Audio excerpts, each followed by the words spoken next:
rips. Yeah, that's light shit. Send my bro a kite quick. Ties of war, we ain't forget about you. Keep your light lit. Rappers can't see. Most of them scared to witness. Go and close your eyes. There's one right here for the trenches. Bad bitches, natural hair or extensions. Hood niggas that are poly grip like some dentures. Brothers on them fences. 23 and 1 out. Praying that commissary hit before it run out. Bitches on the gram, dog filter with their tongue out. Couldn't stay home because they found the dugout. Closed casket, burner in the low jacket. My co-captain, riding on these whole rappers. My hoes fabulous. Now I don't mean that derogatory, but I'm a player and there's no my women riding for me. I avoided Maury. I got 2 jets. If I can't make it through for them, then I'm useless. Sit down that roof, Chris, with a couple bosses. After the war, just to count our losses. It's not many. You see a smile on my face, but I'm not friendly. Gun on my waist, sipping white Henny. I just hope this shit go right. Living in the dark, you don't know like. Gotta got my heart grip, my bow tie. Waiting on this war in my whole life. I just hope this shit go right. Living in the dark, you don't know like. Gotta got my heart grip, my bow tie.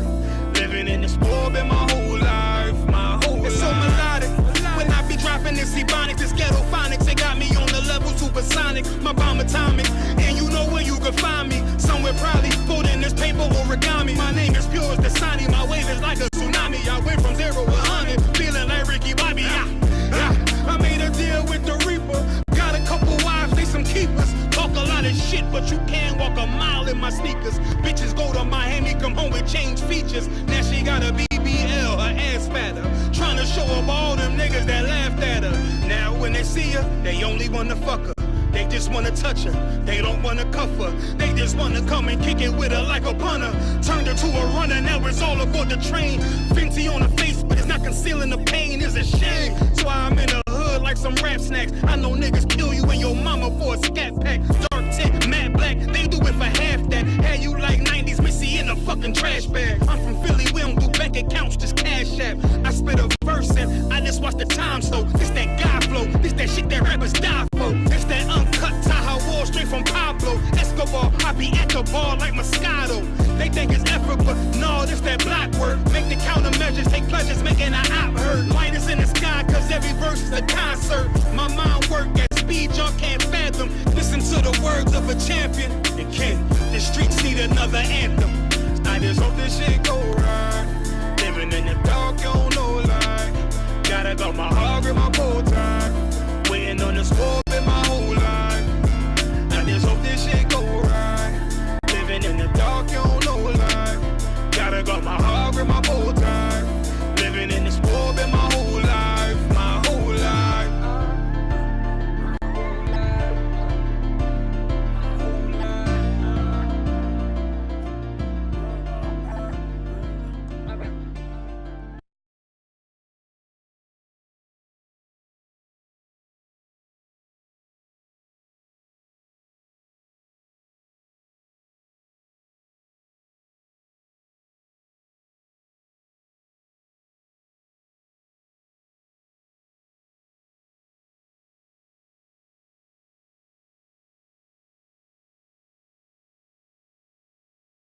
They put millions of my actions.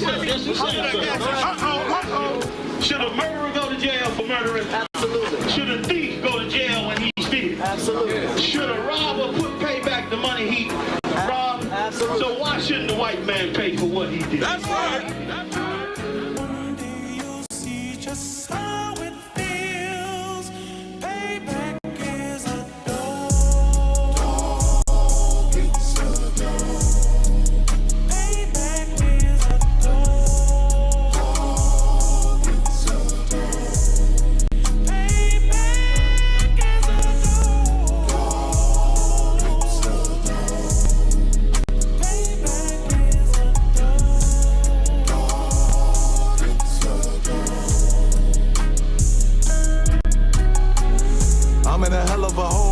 Was never expected to grow. Just obstacle set in the road. That a result of me selling my soul. The story I'm telling is cold, but yet it's what everyone knows. The white man's the devil is known.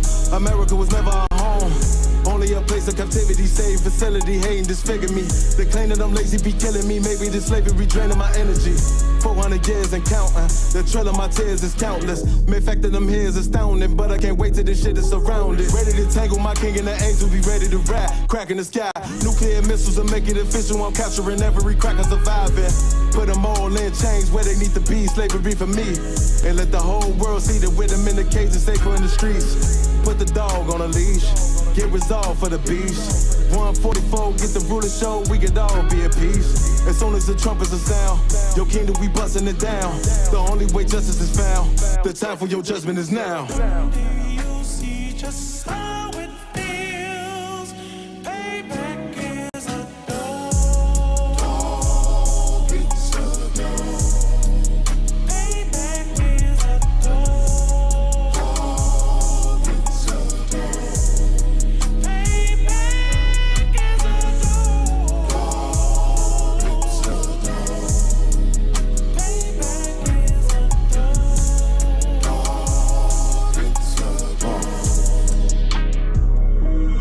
Look, ain't no remorse in my blood slim. It won't be no compromise. Now it's time to feed the worms. Watch his body turn to flies. I clutch iron while you trust the lies.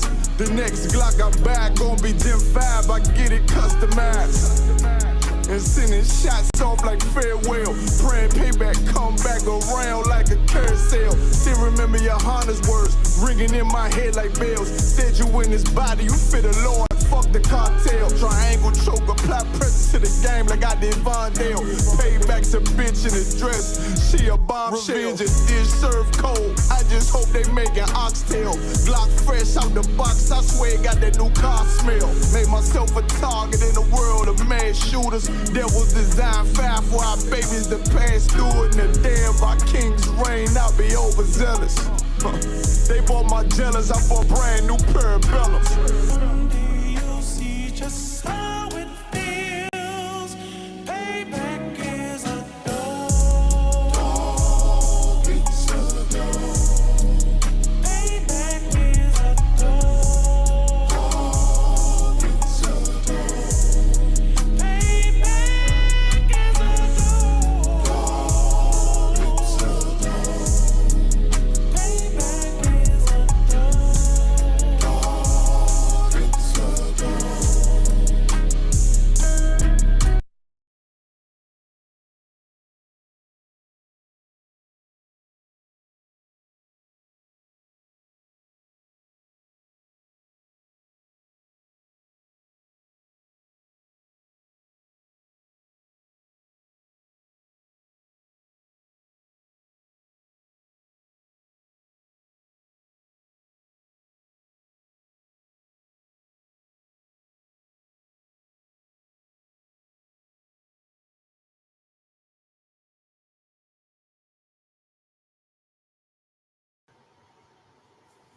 Hey, Shalom, Israel. Yahweh Bashem, Yahweh Shabbarakathon, Yahweh Shemalathon, Bashem, Yahweh Shah. This is the ISUPK started out of 1 West 125th Street, Harlem, New York, under Commander General Yohana.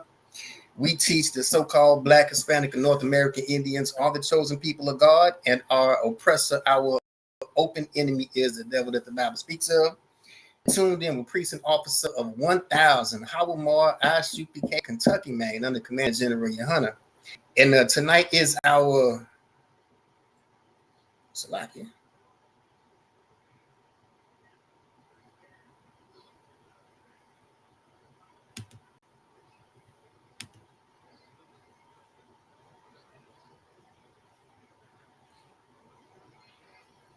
Salakia, give me a little minute here to get this technology together.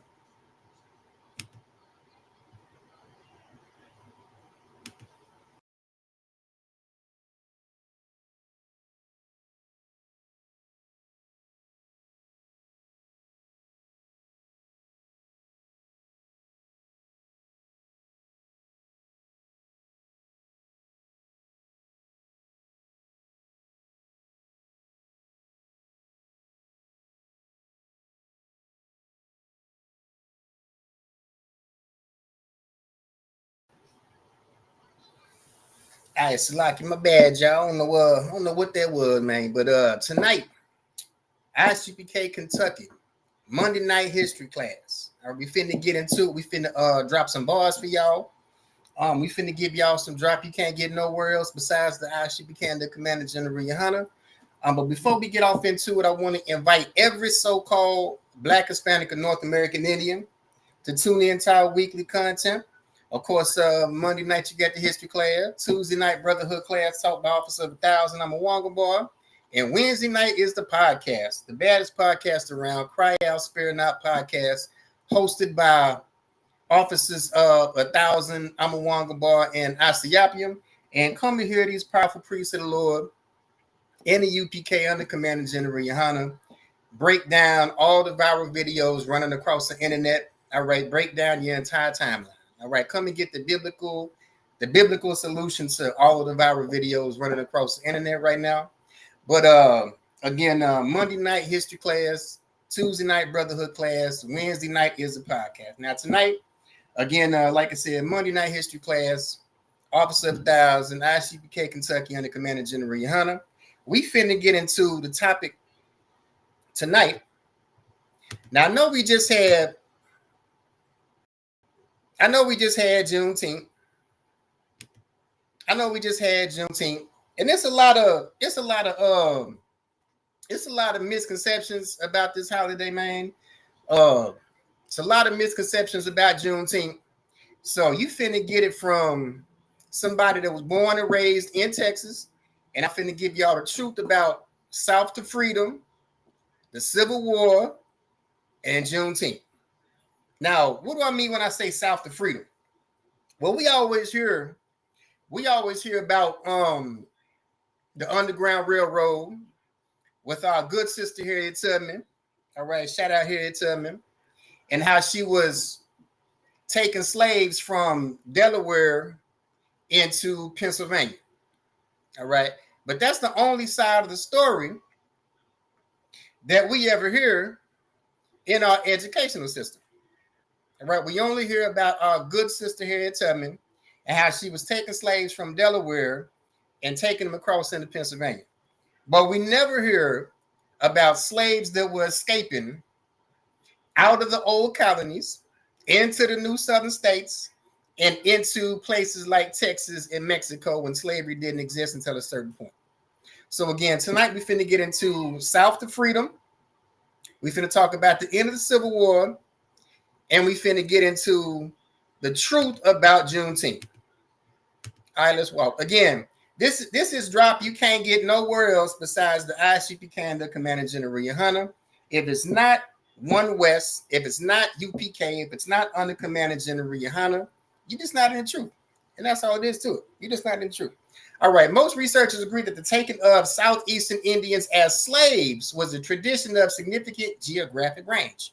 All right, the first slaves in America, the first slaves in the colonies were indigenous people. All right, and one of the first things that the colonies tried to do was enslave the Indians in the southern states. All right, why? Because there's a place called the Black Belt. All right, the Black Belt has the most fertile soil in the whole Americas. All right, this Black Belt that runs from the Carolinas all the way to East Texas. All right, this is the most fertile soil in the Western Hemisphere. All right, they wanted this area because their people were starving in these upper colonies, starving in Virginia. All right, trying to trap furs in these upper colonies. But they wanted the South because the South had the agriculture. And this was the purpose of going to war with the Indians in the South and making slaves out of the Indians in the Southeast.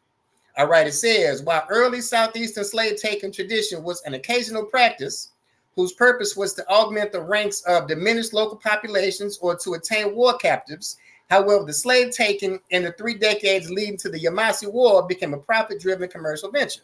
Now, we're talking about the Yamasee War. We're talking about one of the groups of Indians in the South that later became known as the Seminole. Let's walk. All right, a single slave might fetch as much as 200 skins. Therefore, taking even a few slaves in one raid could provide a hunter with more skins than he could usually procure in an entire hunting season. Again, these colonists in the early colonies, All right, from the mid 1700s, we're talking about these people were fur trappers. All right, these people were fur trappers. It says right here that one slave could fetch as much as 200 skins. All right, it says even the taking of a few slaves in one raid could provide a hunter with more skins than he could usually procure in an entire hunting season. But these people wanted to get into the agriculture that we had down south. Again, that black belt that runs from the Carolinas all the way through the south, all the way into East Texas, this is the most fertile soil in the entire Western Hemisphere. So this was the purpose of expanding the colonies into the south. This was the purpose of acquiring Georgia to be a buffer colony between the Indians in Alabama and Florida and the slaveholding colonies in South Carolina. All right, here's the Yamasee woman. All right, these were the people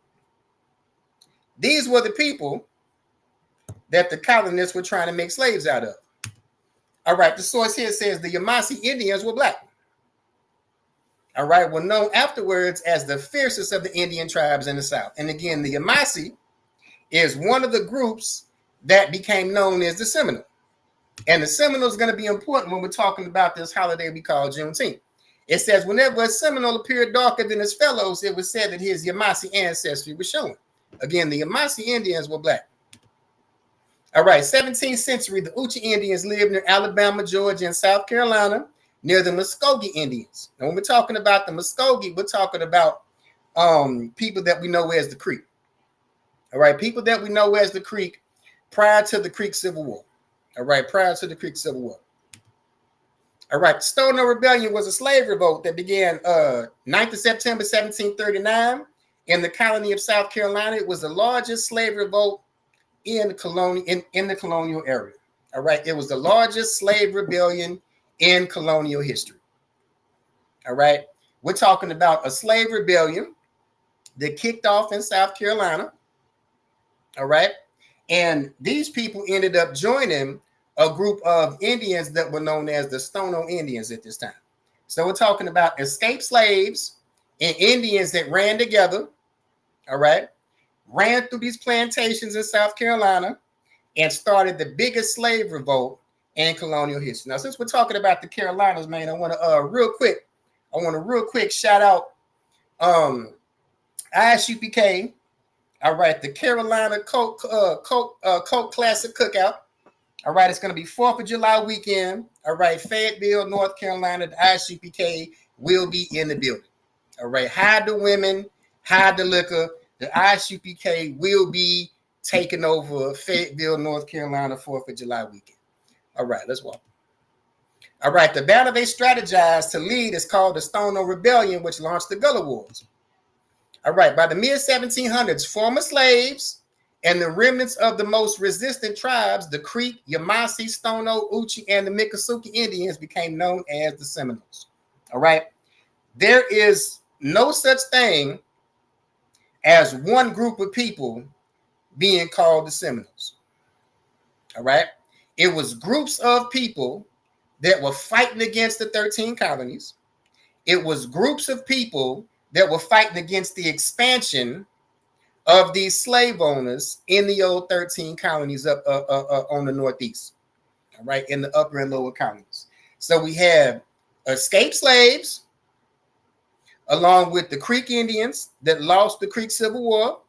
The Yamasee, the Stono, the Uchi, and the Miccosukee Indians all joined together and became known as the Seminole. All right, during the Seminole War, 1816 to 1858, fought the United States Army in an attempt to resist relocation to the West. Indian Removal Act beginning in 1830 meant the dispersal of their people in Oklahoma, Mexico, and Texas. This is where we're going to get this Juneteenth coming from. This is what Juneteenth is going to come out of. All right, we never hear about the indigenous, the role that indigenous people played in the development of the abolition of slavery and the development of the holiday of Juneteenth in as early as the 1870s. All right, we never hear about the indigenous contributions to the abolition of slavery and the holiday of Juneteenth. We finna get that tonight again. This is dropped. You can't get nowhere else besides the ISUPK and the Commander General behind. All right. Indian Removal Act 1830s meant the dispersal of their people to Oklahoma, Mexico, and Texas. All right. Now, we're talking about Indians out the South are being relocated into Oklahoma, all right, Texas, and some are going to make it into Mexico. Now, we can't talk Juneteenth without talking Texas. Now, the first European settlement in Texas was in Galveston. It's like, you don't know what that was. All right, the first European settlement in Texas was in Galveston in 1816. All right, it was a pirate colony, and it ended up being a slave colony, but it was established in 1816. That's going to be important, that date, 1816. All right, 1817, our return from an unsuccessful raid against Spain to find the island occupied by the pirate John Lafitte, who had took up residence there after having been driven from his stronghold in Barataria Bay off the coast of New Orleans.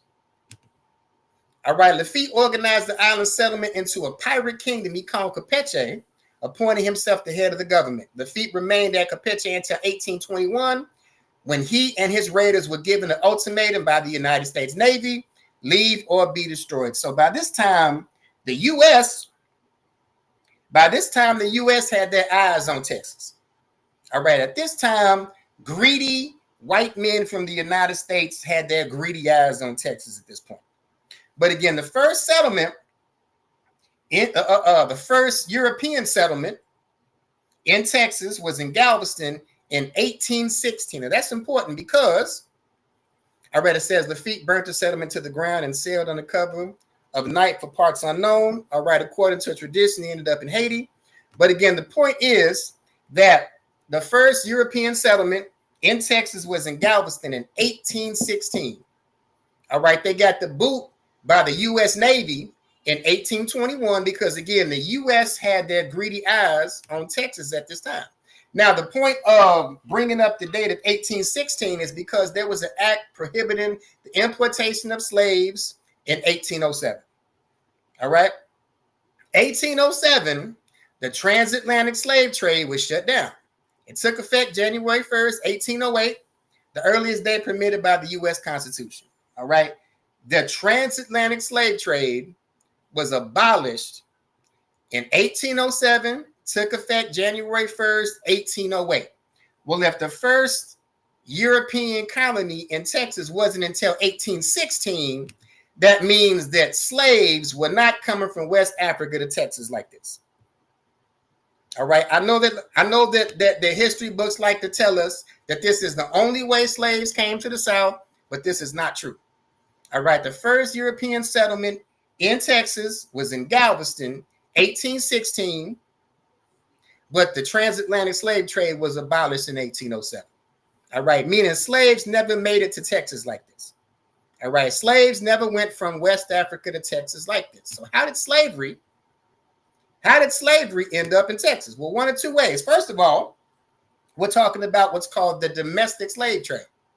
This was one of the ways that slaves were being brought to the southern United States. All right. This is an actual ship manifest, all right, of the coastwise slaver brig, the Porpoise, departing Baltimore for New Orleans in 1841. All right. This was how slaves were being brought to the South. They were being taken from the old 13 colonies, from places like Maryland, Delaware, New Jersey, and they were being brought to the South in this domestic slave trade. All right, this is how slaves were being brought to the South. And when you're talking about domestic slavery, you're talking about the slavery of indigenous people. We already read about how the colonists tried to enslave the Yamasee Indians. We have the Atacapa Indians. These are the indigenous people of Galveston. These are the indigenous people of the Gulf Coast of Texas. I want you to take a good look at them. All right. These were the indigenous people of Galveston. And you can't talk Juneteenth without talking Galveston.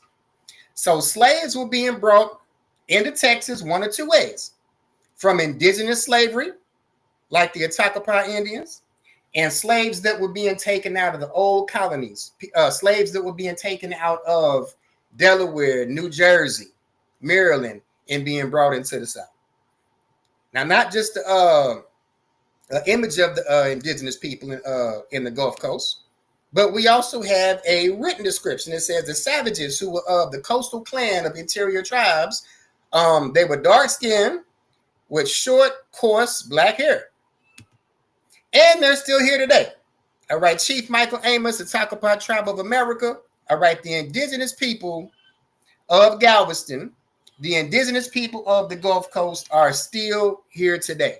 Again, we never hear about the indigenous contribution to the abolishment of slavery and the creation of the holiday we call Juneteenth. Let's walk. All right, cotton production quickly became one of the most profitable enterprises in the world. When the War of 1812 ended, hundreds of thousands of white Americans flocked to the territories that would later become Alabama, Mississippi, and Louisiana. This is when you start to see white folks in the South. All right, prior to that, there wasn't no white folks down South. All right, 1812 ended, hundreds of thousands of white Americans flocked into the territories that would later become Alabama, Mississippi, and Louisiana. All right, a native of Durham, Connecticut, Moses Austin. This is the father of Stephen F. Austin. All right, if you know anything about Texas history, Texas Revolution, the Alamo, we know that Stephen F. Austin was one of the major players. All right, but his father, Moses Austin, was from Connecticut. All right, after hearing reports of rich lead mines in the Spanish-controlled regions to the west, Austin obtained permission in 1798 from Spain to mine land in the area that lies in what is now the state of Missouri. Hoping to recover from bankruptcy with a bold scheme of colonization, Moses Austin in 1820 meets with Spanish authorities in San Antonio to ask permission for 300 white American families to settle Texas. This is when you start to see, really for the first time, white folks in Texas. All right. The very first European settlement was in 1816, but it was a pirate colony. It was an enslaving colony, but it didn't last very long. Again, it was a French pirate that controlled it. All right. But by 1820, you had the U.S. Navy said, look, y'all got to step. We got our eyes on Texas right now. So in comes Moses Austin, the father of Stephen F. Austin. 1820 meets with Spanish authorities in San Antonio to ask permission to bring 300 white Americans to settle Texas. Now, their scheme of colonization was to bring enslaved people into Texas, but they ran into a problem. They ran into a problem called the Mexican Revolution. All right, at this time, you had the indigenous people of Mexico that were throwing off the shackles of colonization by the Spanish. So you had Vicente Guerrero. All right, 1815 became the commander-in-chief of the insurgent army. February 24th, 1821, Mexico declared independence and sovereignty from Spain. On April 1st, 1829, Guerrero became the second president of the new republic. So by this time, Mexico was kicking the Spanish out. All right, Mexico was kicking the Spanish out and declaring themselves independent from the Spanish crown. And what did Guerrero do September 16, 1829? To celebrate the anniversary of independence with the act of justice, Guerrero formally abolished slavery in Mexico. All right. And at this time, that meant Texas too. All right. So you have Moses Austin, the father of Stephen F. Austin, is trying to bring slavery into Texas, trying to bring 300 white families to settle Texas. And they run into Vicente Guerrero and said, well, look, ain't no slavery in Texas. All right, ain't no slavery in Texas.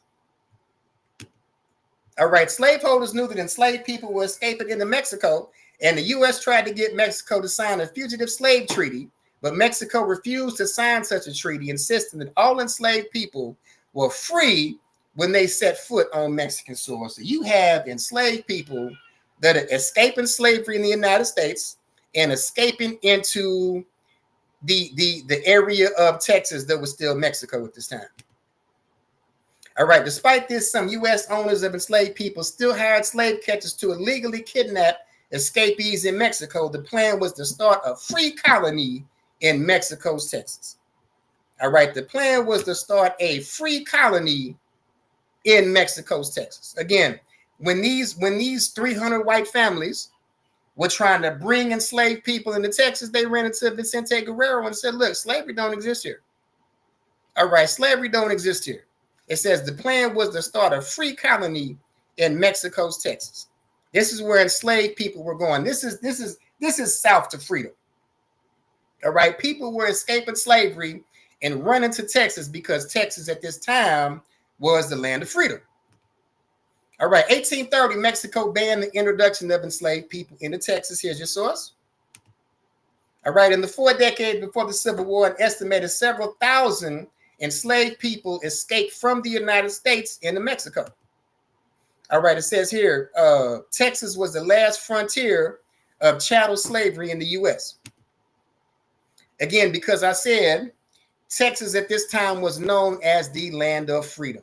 When Moses Austin was trying to bring those 300 white families into Texas, tried to establish slavery as an institution in Texas, he failed when he ran into President Vicente Guerrero and said, not only can't you bring slaves into Texas, anybody that comes here is free. All right, because at this time in history, Texas was known as a land of freedom. All right, entire free communities of blacks existed under Spanish rule in Florida and other parts of the empire. The need of people to patrol the Texas border, the Mexican government offered the Maroons, these are people escaping slavery, and the Seminoles a joint grant of land at Rio San Rodrigo and Rio San Antonio. Now, we read earlier that the Seminoles are not one group of people. All right, the Seminoles were a group of escaped slaves out of South Carolina and the most resistant groups of Indians, the Stono Indians, the Miccosukee Indians, the Stono, the Creek. All right, these people all banded together and became what was known as the Seminole. All right, so you have Seminole Indians and escaped slaves out of the United States that were being given land in Texas to patrol the border. All right, now what happened? You have the 1850 Compromise. It says slavery does not exist by law and is not likely to be introduced in any of the territory acquired by the United States from the Republic of Mexico. Meaning all of these areas that the United States acquired after the war with Mexico under the Treaty of Guadalupe, all of these areas in the Southwest, right from Texas to California, it says right here, slavery does not exist by law and is not likely to be introduced in any of the territory acquired by the United States from the Republic of Mexico. But what happened was after 1850, after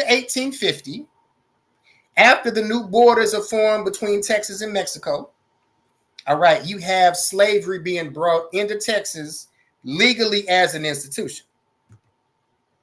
So at this time, you have groups of Seminoles and Creeks that were living in Oklahoma at this time. All right, led by John Horse and Wildcat, left Oklahoma and traveled to Mexico, where they could live without fear of re-enslavement under the fugitive slave law. So you have people that were building free colonies in Texas. After 1850, slavery becomes an institution in Texas. So you had people that just packed up and went further south. All right, further south into Mexico. At the same time, you have groups of Seminoles and Creeks led by Chief John Horse and Wildcat leave Oklahoma and travel to Mexico. All right, here's Chief John Horse. All right, here's Chief John Horse. Again, there was leading groups of Seminoles and Creeks out of Oklahoma and into Florida where they could live without being afraid of being re-enslaved. All right, Battle of Puebla, May 5th, 1862. Saved American democracy and was a catalyst for the end of slavery. Cinco de Mayo is as big a day for Black Americans as it is for Mexican Americans. All right, one of the blind spots in history of the American Civil War is the importance of the Mexican Civil War, 1857 to 1859. When England, Spain, and France invaded Mexico, it caused Southern slaveholders to envision spreading south and shipping cotton directly to Europe, especially because this cotton was coming out of Mexico. All right, had the French won on May 5th as expected, the prospect of an alliance with the Confederates might have tipped the balance of the American Civil War and prevented emancipation in Texas. Why? This is the reason that America loves Cinco de Mayo. All right, this is the reason America loves Cinco de Mayo. Because the Mexicans put belt to ass against the French and got them up out of there. Got them up out of Mexico. But the French had thought they was just finna run through Mexico, all right, get them out the way, and they was finna join forces with the Confederacy. All right, this would have changed the outcome of the American Civil War. But because Mexico had put the French out, left the Confederacy stuck, and that's one of the reasons why the Union was able to defeat the Confederates. And this is the real reason that white Americans love Cinco de Mayo. All right, Juneteenth had more to do with freeing Mexico from France and the return to slavery as the U.S. colored troops sent to the Texas border convinced France to abandon the invasion. So not only do you have Mexico whooping the French, but again, at this time, you had thousands of Black and indigenous families, all right, descendants of Maroons and descendants of Seminoles that were patrolling the border. You also have the U.S. colored troops coming out the north and made sure France bounced. All right, made sure France bounced. And this is why the U.S. Loves Cinco de Mayo today. All right, now biased Northern writers and other revisionist historians began using labels as slave states for the South and free states for the North, while ignoring the fact that 20% of slaves were held in these northern states. All right, did y'all know that 20% of slaves in the United States at this time lived in these northern states? All right, there could be no question that Lincoln's purpose in the war was definitely not to free slaves. In his inaugural speech on March 4th, 1861, Abraham Lincoln said, "I have no purpose, directly or indirectly, to interfere with the institution of slavery." Immediately following secession, Lincoln and the U.S. Congress offered the Confederacy the Corwin Amendment, which guaranteed permanent slavery forever if the ceding states would only return to the Union. He was begging the Confederacy to come back. Why? Because the Confederacy controlled 90% of the gross domestic product. All right, the Union was going bankrupt without the agriculture of the South. All right, Lincoln went on to fire Secretary of War because he advocated making soldiers out of Black people. All right, Lincoln did not even want Black people fighting in those blue uniforms, but you had Black Confederates. All right, Abraham Lincoln is known to be this big hero. All right, this big emancipator, but he hated Black people so much he couldn't stand to see Black people fight on his side in those blue uniforms. But you had Black Confederates. Matter of fact, there's a book called Black Confederates. Check it out. You have Black Confederates. You have Black Confederates. All right, you have the 1st Louisiana Native Guard, a Confederate Louisiana militia that consisted of free people of color, formed 1861 in Louisiana. Some of the unit's members later became the 73rd Regiment Infantry for the United States Colored Troops. Again, we have a group of people of color joined the military for the Confederacy and ended up flipping sides. Now, that also happened in Kansas, when you had a group of Black and Indian Confederates flip sides to also become the United States Colored Troops. And that was one of the things that was one of the turning points of the Civil War. All right, Creoles of color were freeborn and enjoyed many of the same privileges that whites did, including property ownership, formal education, service in the militia. During the antebellum period, the wealthy and prosperous people of color even owned slaves. We're talking about people like this. All right, did you know that you had Black people in the South that also owned slaves?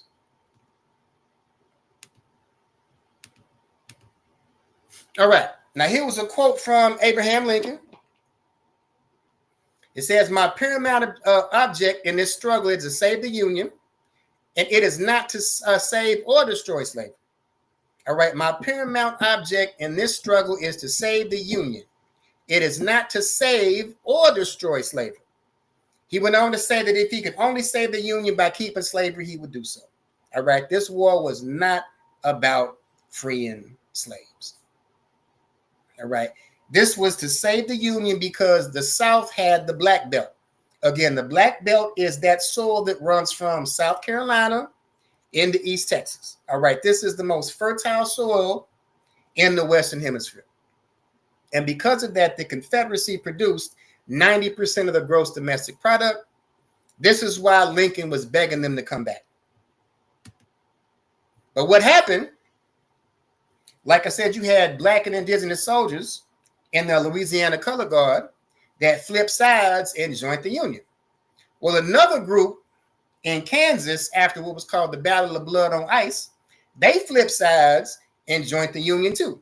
All right, United States colored troops primarily comprised of Black soldiers during the Civil War, also included American Indians who were also considered colored at this time. Again, we never hear about the indigenous contribution to the emancipation of slavery and the founding of this holiday we call Juneteenth. All right, the United States colored troops played a crucial role in battles against Native American Confederates and distinguished themselves with bravery and valor. Yes, you had Indians that were on the side of the Confederacy. All right, did y'all know the last Confederate general to surrender was a Cherokee Indian? All right, the last Confederate general to surrender during the Civil War was a Cherokee named Stan Wadey. All right, who surrendered his command of Cherokee and Osage troops in Doaksville near Fortstown in Indian Territory, June 23rd, 1865. All right, the last general to surrender was a Cherokee general named Stan Wadey. And again, we just read that the United States colored troops were the ones that were fighting against these Indian Confederates. All right, this was taking place all through Indian Territory. All right, so we actually won the war for the United States. All right, the United States colored troops, comprised of Black and indigenous soldiers, are the ones that won the Civil War for the Union. All right, the United States colored troops won the war for the Union. The last general to surrender was a Confederate general, was a Cherokee Indian named Stan Wadey. All right, now we always hear that Juneteenth 1865 meant an end of slavery across the United States, but that's not true either. All right, New Jersey was the last state to abolish slavery, January 23rd, 1866. All right, did y'all know that New Jersey was the last state to abolish slavery, January 23rd, 1866? All right, even after Juneteenth and the end of the Civil War, Delaware took no action to make slavery unlawful. Those enslaved in Delaware remained in bondage until December 1865 when the 13th Amendment was ratified. All right, Juneteenth has nothing to do with emancipation across the United States. It has to do with slaves that were emancipated in Galveston, Texas. All right, we just read that New Jersey didn't abolish slavery until January 1866. Delaware doesn't abolish slavery until December of 1865. All right, Juneteenth has to do with the abolishment of slavery in Galveston. All right, Black soldiers, we just read about the U.S. colored troops. Black soldiers delivered the news of the end of slavery and were met with resistance from Texas residents, leading to fighting and arrest of judges, sheriffs, and farmers who refused to accept that the North had won the Civil War. On June 19, 1865, these Black soldiers arrived in Galveston, Texas, announcing that the Civil War had finished and that the enslaved people were free. Juneteenth is a celebration commemorating the end of slavery in Texas. Again, these Black soldiers, these U.S. colored troops, all right, that were fighting against Indian Confederates all throughout Indian Territory.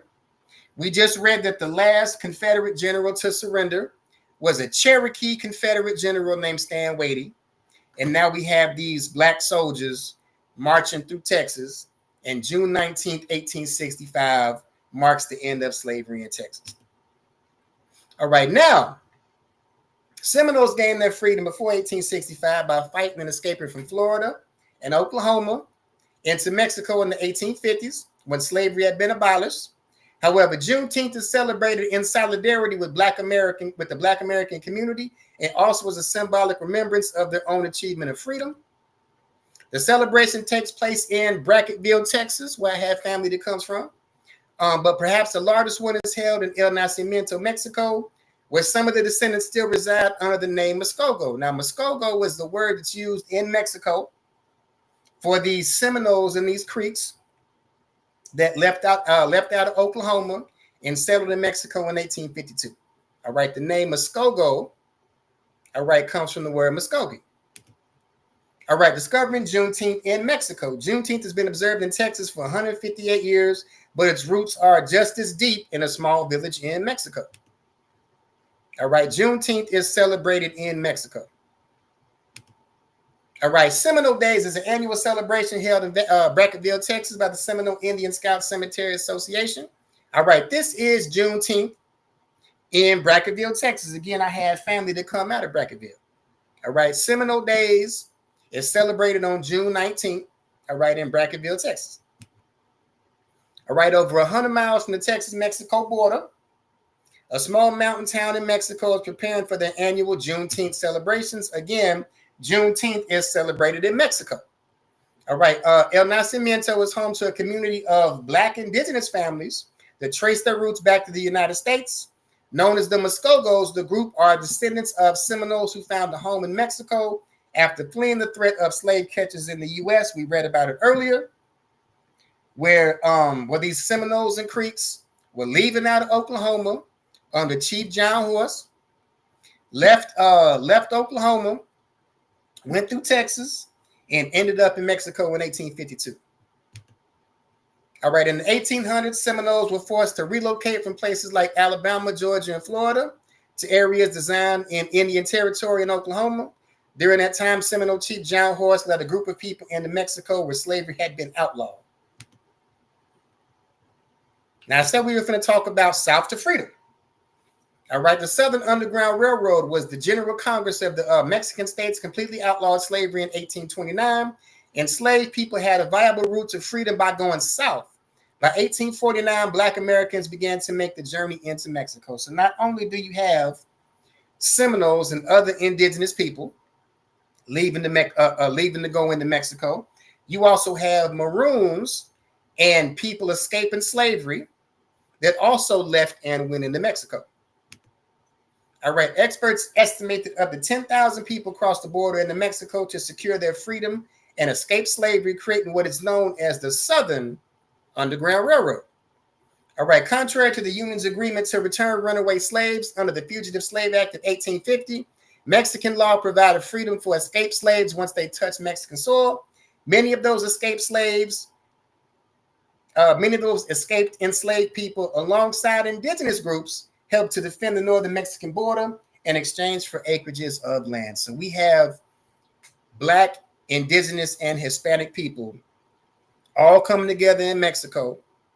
All right, and these people still collectively celebrate Juneteenth in Mexico today. All right, celebrating Juneteenth in Mexico marks the official end of slavery, June 19, 1865, when enslaved people in Galveston, Texas were informed of their freedom by executive decree.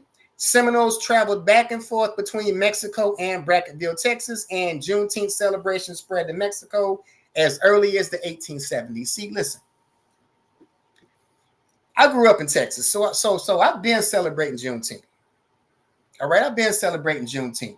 Joe Biden, when he made Juneteenth a federal holiday, Joe Biden did not give us Juneteenth. All right, Joe Biden did not give us Juneteenth. All right, Juneteenth celebrations have been going on in Mexico since the 1870s. All right, for more than 100 years, the Muskogos and El Nacimiento have celebrated on June 19th. Many Seminole descendants still embark on the pilgrimage from parts of Texas to El Nacimiento to celebrate the day. And we have an image of some Seminoles in Mexico from 2014. All right, again, the Seminoles went back and forth between Mexico and Brackettville, Texas. And this is an image of one of your Juneteenth celebrations. 2014, you have Seminole Indians celebrating Juneteenth. Again, we never hear about the indigenous contribution to the abolishment of slavery and the creation of Juneteenth. But you got a brother in the UPK, man, in Kentucky, that's going to continue to stand on Indian business and continue to bring out the history that the school system just don't tell us about. All right, descendants of Seminoles hold the annual barbecue to celebrate their heritage. 2014, Brackettville, Texas. But you also have people that left out of Mexico and came back into Texas and stayed. All right, you have some of these descendants of Seminoles that stayed in Mexico. You have some that traveled back and forth. And then you have the ones that stayed in Texas. This is where your Seminole Scouts are going to come from. All right, people who never surrendered, a group picture of Seminole Scouts. All right, you have people like John Ward we're going to talk about. All right, 1873, Seminole Indians served as Buffalo Soldiers and Scouts for action without a single man killed in 25 actions. All right, so you have groups of Seminoles that are coming back into Texas to stay permanently. All right, to stay permanently. And in 1873, these Seminoles that were coming out of Mexico, relocating to Texas permanently, rode alongside the Buffalo Soldiers and didn't lose a single man in 25 actions. And again, from here you have people like John Ward. All right, bottom left, Sergeant John Ward. All right, Seminole Indian. All right, Medal of Honor winner. And again, these Seminole Scouts didn't lose a single man in 25 actions. All right, later consolidated into 4 regiments, the 9th and 10th Cavalry and the 24th and 25th Infantry Buffalo Soldiers, served mostly on the western frontier and building the infrastructure. What does this mean? It means that white people did not win the West. I know we've been lied to by John Wayne and Gunsmoke and all of these country western movies, all these old western movies, and it makes you think it was nothing but white folks out there. But it says right here, and this is on the History Channel, that the Buffalo Soldiers won the western frontier. Buffalo Soldiers built the infrastructure of the West, built the railroads, built the roads, ran the mail, became the sheriffs, built the national parks, built the entire infrastructure of the West was built by Black and indigenous people. All right.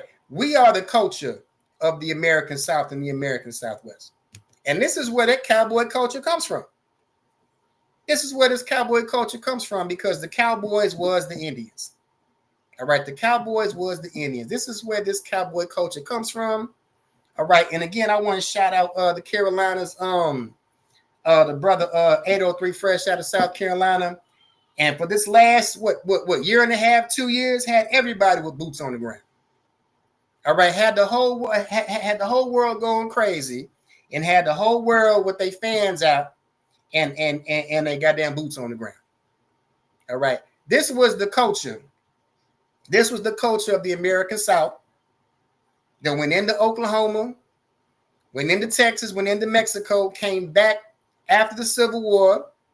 All right. Settled in Texas permanently, rolled with the Buffalo Soldiers, took the culture out west. And that's why you hear the term country and Western today. All right. This is the culture of Blacks, Hispanics, and North American Indians. And again, because of brothers like 803 Fresh, all right, boots on the ground, we actually have Black and indigenous people taking our culture back like this. All right. This is a quote from Emily Wilson, all right, descendant of a Seminole Indian. It says, some of us visit our relatives in Mexico. We lost touch with our people in Oklahoma in 1981. When some of them visited Brackettville for the Juneteenth celebration. Juneteenth commemorates the emancipation of slaves in Texas, and we celebrate it every year in solidarity with our fellow Black Americans. All right. Here's Emily Wilson, descendant of these Seminole Scouts, these Texas Scouts, again, that rode with the Buffalo Soldiers. All right. Didn't lose a man in 25 actions. All right. Built the infrastructure of the West, brought the culture out west. And now, since we're talking Juneteenth, you can't talk Juneteenth without Al Edwards. All right. You can't talk Juneteenth without Mr. Al Edwards. Now, what did he do? All right. Albert Edwards was a 13-time elected member of the Texas House of Representatives, serving in that capacity from 1978 to 2007. In 1979, he authored and sponsored the House Bill 1016, making Juneteenth a state-paid holiday in Texas. Look, Joe Biden did not give us Juneteenth. All right. We've been rocking out with Juneteenth for a long time. 1979, Juneteenth became a state-paid holiday in Texas. All right. Joe Biden did not give us Juneteenth. Joe Biden integrated Juneteenth. All right. Signed into law a bill to make Juneteenth the 12th federal holiday. All right. The House voted 415 to 14 on Wednesday to send the bill to Biden, while the Senate passed the bill unanimously the day before. All right. Joe Biden did not give us Juneteenth. Joe Biden destroyed Juneteenth with integration. All right. And if anybody, if any of my people out of Texas, man, is watching, y'all know how Juneteenth was cracking back in the 90s. Y'all know how it was going down back in the 90s with them Juneteenth festivals and parades. All right. Joe Biden did not give us Juneteenth. Joe Biden destroyed Juneteenth with integration. This is why now when you see Juneteenth parades across the country, this is what it looks like. This is what it looks like. This is the integration of Juneteenth. This is what it looks like now. And I just saw this the other day. What the hell is Afro Team? Africans don't have a goddamn thing to do with Juneteenth. What the fuck is Afro Team? It says the downtown takeover. Now Dallas, it says it went down in Dallas. Now Dallas got some explaining to do. Now that's my hometown, but Dallas got some explaining to do for this. All right, this is an L for Dallas, Texas, y'all. What the fuck is Afro Team? All right, Africans have nothing to do with Juneteenth. Nothing at all to do with Juneteenth. But here's where it gets worse. You actually have people trying to merge Juneteenth and gay pride together. All right, it says Juneteenth marks the end of chattel slavery. It also marks the beginning of the long struggle for civil rights that Black, Indigenous, and other communities of color continue to work towards. All right, the 20th century, we witnessed the birth of many radical movements calling for the increased inclusion of all marginalized people, namely what was once called the gay liberation movement, which has now grown to include a wide array of LGBT, whatever the fuck that is. Folks also reclaiming their joy and demanding justice for future generations. Look, you have a group, it's called Borealis Philanthropy. And Borealis Philanthropy are trying to push to merge Juneteenth and Pride together. So not only do you have Joe Biden destroying Juneteenth with integration, and now you see white people every goddamn where. You see Africans trying to leech onto it. And now you have a group called Borealis Philanthropy that's trying to merge Pride Month with Juneteenth. But let's look at Borealis Philanthropy. Who are they? Now, Borealis Philanthropy is funded by the Ford Foundation. All right, this group that's trying to merge Juneteenth with Pride Month, this group is being funded by the Ford Foundation. Why is that important? All right, the Ford Foundation's chairman founded the Office of Strategic Services, a secretive intelligence agency that would later become the Central Intelligence Agency. This is how deep the push is to take away the culture of Black, Hispanic, and North American Indians. All right. The Ford Foundation is funding the group that is trying to merge Juneteenth and Pride together. And they have a relationship with the CIA. This is how deep it gets with people that are trying to take away the culture of Black, Hispanic, and North American Indians. But in the UPK, under Commander General Yohana, we're giving that culture back. We're giving back the culture of Black, Hispanic, and North American Indians. But let's drop that. Let's get into the Bible. Before we end the class, let's get into the Bible. Book of Ecclesiasticus 12:12. Set him not by thee, lest when he hath overthrown thee, he stand up in thy place. Neither let him sit at thy right hand, lest he seek to take thy seat, and thou at the last remember my words and be pricked therewith. All right, the Bible says, set him not by thee. All right, set him not by thee, lest when he hath overthrown thee, he stand up in thy place. This is the integration of Juneteenth. And these people have stood up in our place. A holiday we've been celebrating since the 1870s. A holiday we've been celebrating since the 1870s. A holiday that Black Americans have been celebrating. A holiday that Mexicans have been celebrating. A holiday that Seminole Indians have been celebrating since the 1870s. But we've allowed people like Joe Biden to integrate our holiday, and now we see white folks all over the Juneteenth parades and Juneteenth celebrations. All right. Neither let him sit at thy right hand, lest he seek to take thy seat. And that's exactly what he did. That's exactly what Joe Biden did. He integrated Juneteenth, and now we have white people at the barbecue.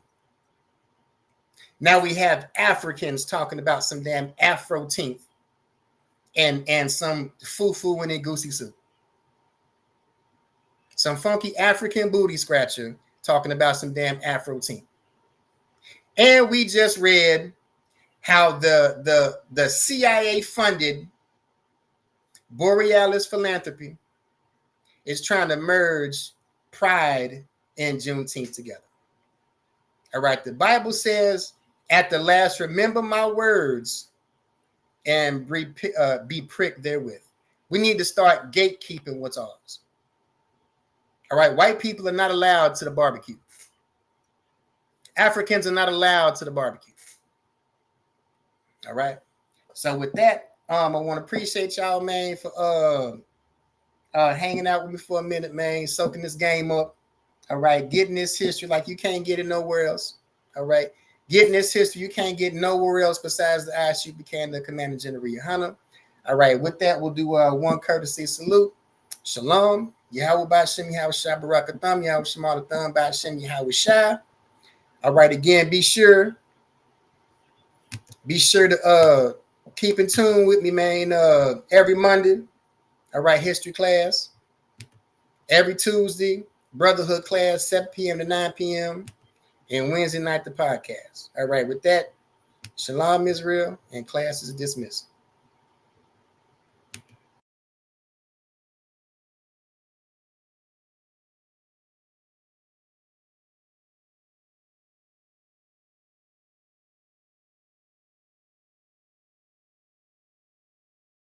On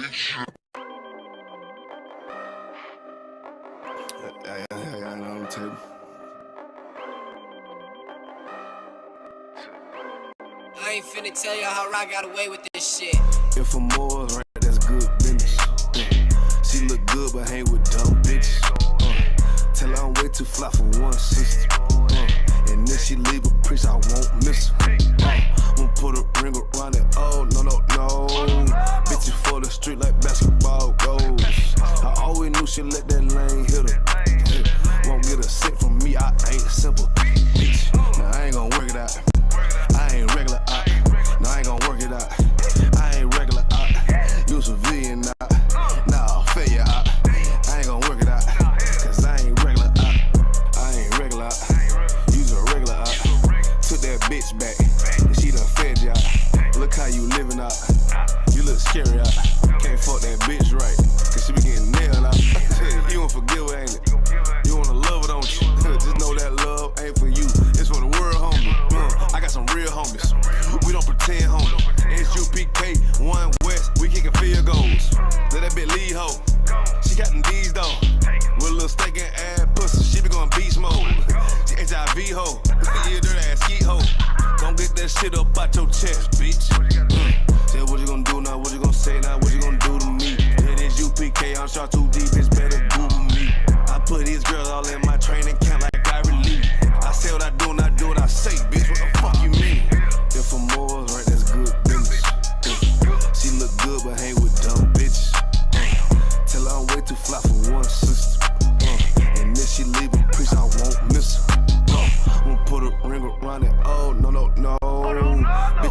street like basketball goals. I always knew she'd let that lane hit her. Won't get a cent from me, I ain't simple. Bitch, nah, I ain't gon' work it out. I ain't regular out. No, I ain't gon' work it out.